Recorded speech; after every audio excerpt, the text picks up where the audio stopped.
কণ্ঠশিল্পী জুবিন গাৰ্গে মাজে মাজে গীতিকাৰ জুবিন গাৰ্গক বিচাৰে নেকি? নিজে লিখা গানটো মোৰ 5,000 মান আছে চাগে। আৰু চিনেমা টিনেমাটো বেছিভাগ গান মই নিজে লিখি দিওঁ। কিছুবা আমনি লাগেহে মই বেলেগক দিগন্তক দি দিওঁ, নহ'লে ৰাহুলক দি দিওঁ। এতিয়া সমীৰেও লিখে, কেতিয়াবা দেউতাও লিখে।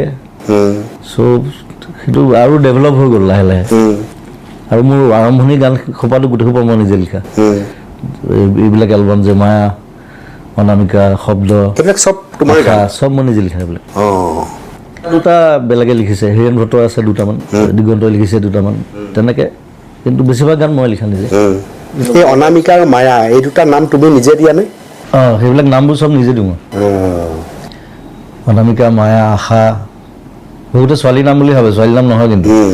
এটা এটা কনচেপ্ট লৈ পেলাই এটা এটা এলবাম কৰিছিলোঁ তেতিয়া। আজিকালি এলবামৰ কনচেপ্টেই নাই, এতিয়া চবেই এটা গান কৰে, ৰিলিজ কৰে ইউটিউবত।